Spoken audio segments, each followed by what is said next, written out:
These are some of the handbags that I currently have on my wish list.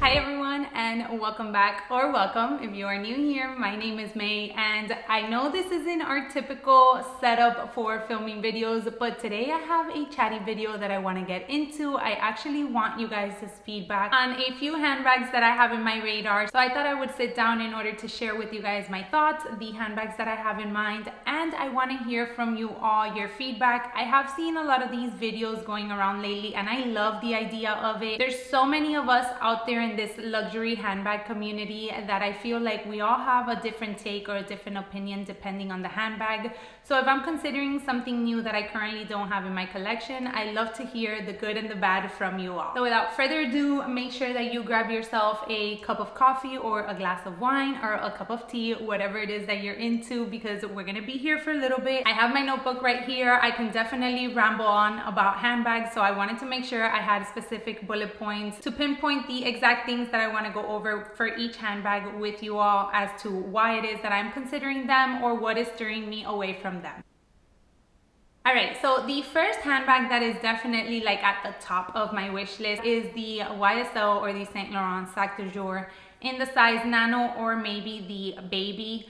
I love that silhouette of handbag. I love a good top handle, and I like a open space on the top in order for me to grab my things and put my things inside. So for that reason, I feel like the Sac De Jour would be a great addition into my collection. I only have the Burberry Derby Tote and now the YSL Manhattan in that sort of style.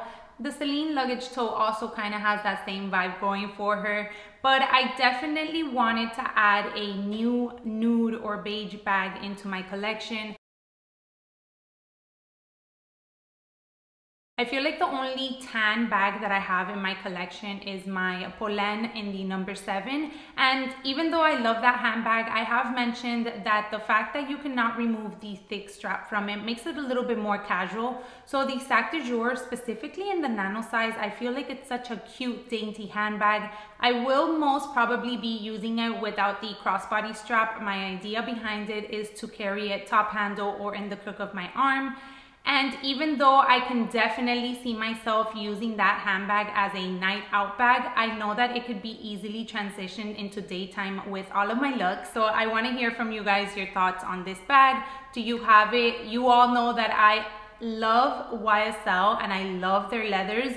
I've said it previously before, but I honestly feel like they are constructing their leathers so differently than any other fashion house at the moment. They're very durable, they're really well made, and their handbags are honestly so stunning as well. So let me know down below any comments or any positives or any negatives that you might have in regards to the Saint Laurent Sac De Jour. So moving on to the next YSL that is on my list, and I do have some from Louis Vuitton coming up, and you want to stick around until the end of the video because I have a brand new brand to me that I'm considering 2 handbags from.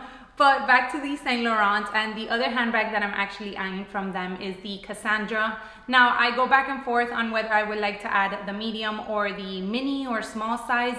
Same thing with the Sac De Jour. I just feel like they're both very unique in their own sizes and their own ways. I love the medium for an everyday bag. I feel like it will fit a lot of my essentials without having to downsize very much.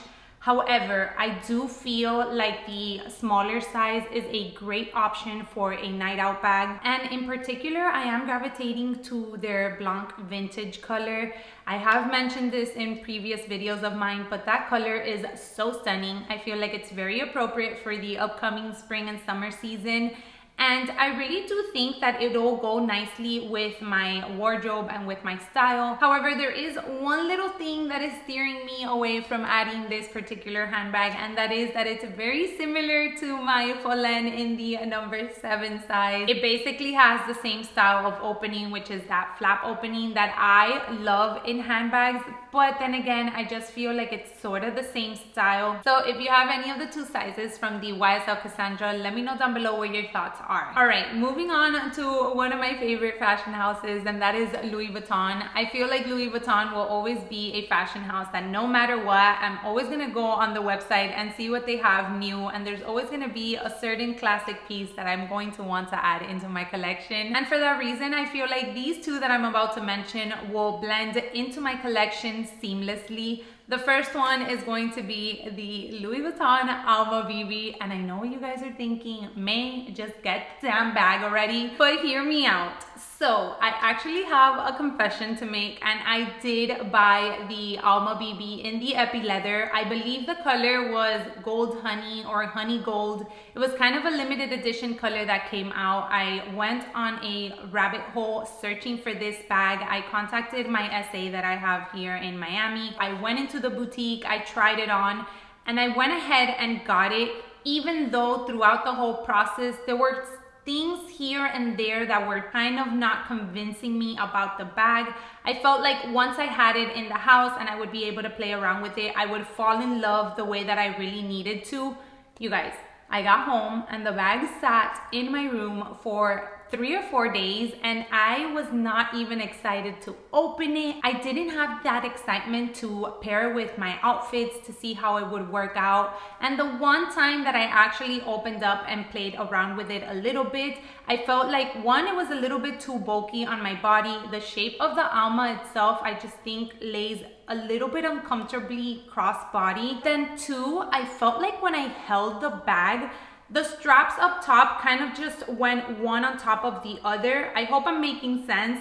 But regardless of the fact, I just felt like I was making excuse for not keeping the bag. Now, I don't know if it was the epi version, I don't know if it was that color, because I constantly see the Damier Ebene Alma BB and I'm like, oh my god, that bag is so stunning, I want to add it into my collection. I will be using it more as a night out bag. I feel like the crossbody strap that it comes with, one, is too thin, and second of all, is too long for me. I like my crossbody bags to hit me a little bit like mid-torso, kind of like that cool girl vibe that I'm trying to pull off. So for that reason, I know that I would just be holding it on the crook of my arm or handheld. And I feel like the Damier Ebene also would be a good option over in Europe, because it is still, I think, under $1,500 over there. And after the VAT refund and everything, it's probably under 1,200 bucks, to be honest with you. All right, the second piece that I am leaning towards from Louis Vuitton is actually their Speedy 25 in the Damier Azur. I am on this spring summer handbag kick lately. I feel like I have curated a well enough handbag collection that I have a piece that I can gravitate to no matter what the occasion is. So now I'm kind of being more picky in regards to the handbags that I want to add. And I can honestly say, okay, I can use this bag for this particular occasion and not feel bad about it. However, I still want to be smart about it, because I don't want to spend thousands and thousands of dollars on a bag that I'll probably just use 3 times out of the year. So for that reason, I feel like the Speedy B, not the Speedy B, the classic Speedy in the 25 would be a great addition. I feel like I can use it for spring and summer, and I can also incorporate it for the winter time. I think with a all monochromatic, very neutral tone outfit for winter, this bag would look stunning, kind of giving you that white Christmas sort of feel. And over in Europe, the price point for this handbag is under $1,100, which I think is great, since over here it's almost over $1,500. That is one thing that I've noticed, that Louis Vuitton, you get a really big chunk of savings if you do purchase in Europe rather than in the States.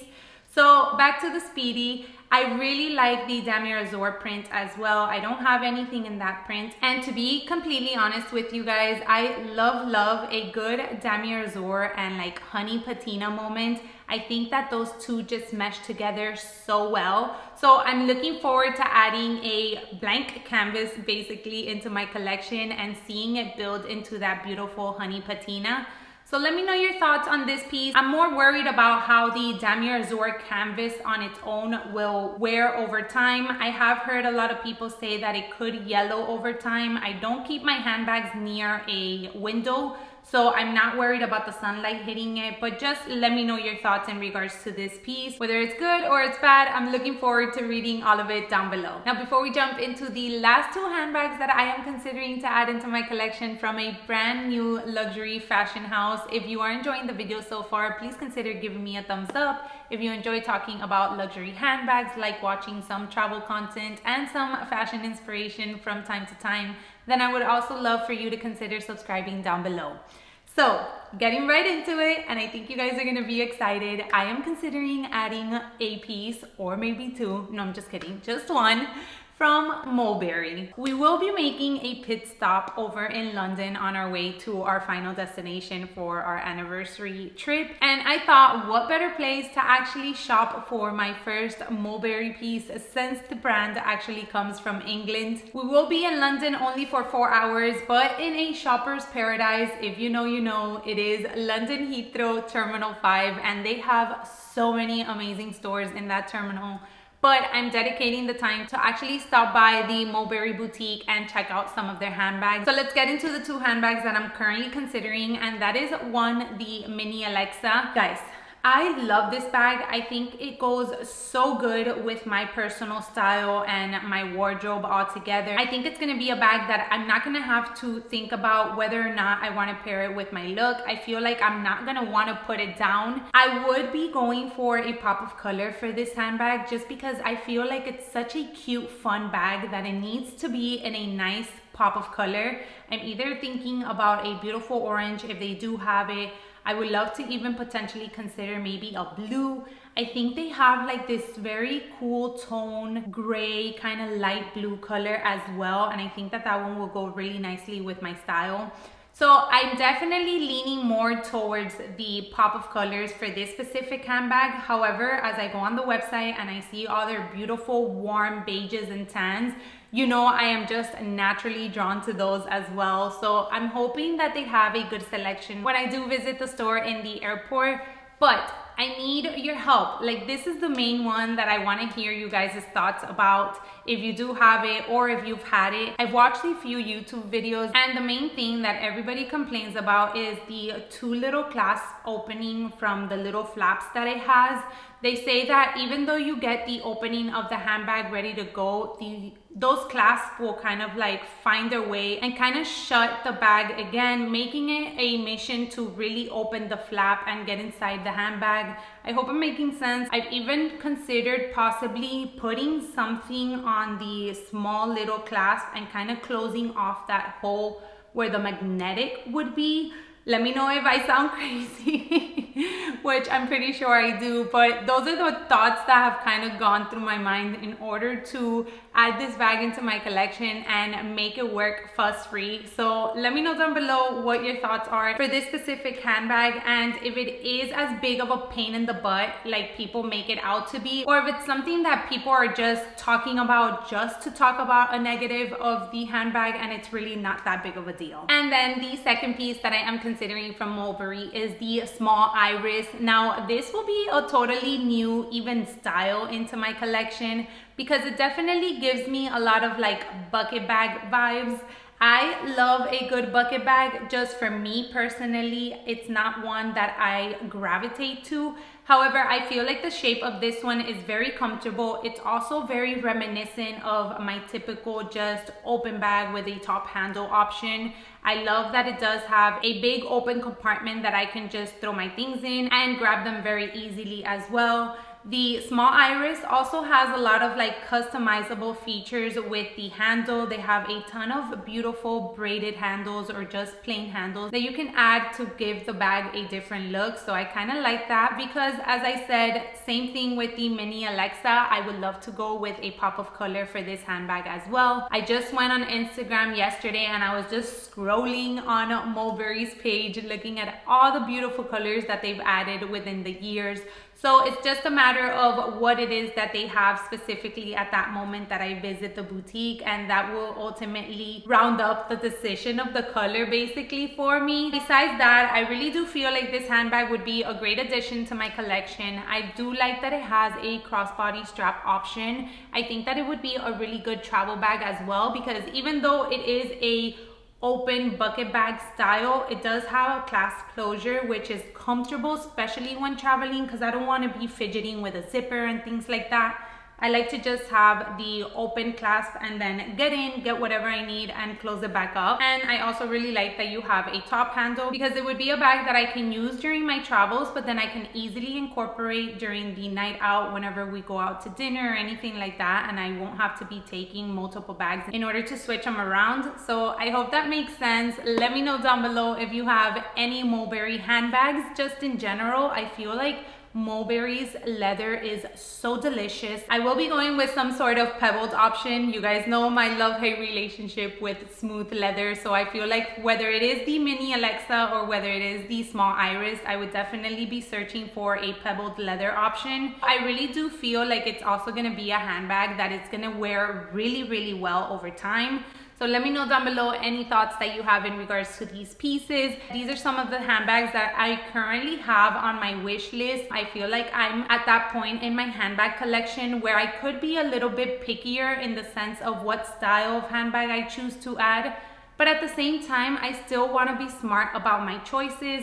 I hate purchasing a bag and then regretting it. These bags are not cheap by any means, and we all work very hard in order to add them into our collection. So for that reason, I still enjoy doing my research, going to the boutique, trying them on, coming back home, thinking about it, talking with you guys in order to get some of your feedback, and just going through that whole process makes it really, really enjoyable for me anytime I add a new luxury handbag into my collection. As always, thank you guys so much for taking some time out of your day to watch today. I will link 2 videos here in case you guys haven't gotten enough luxury content for the day, and I hope to catch you all in my next one.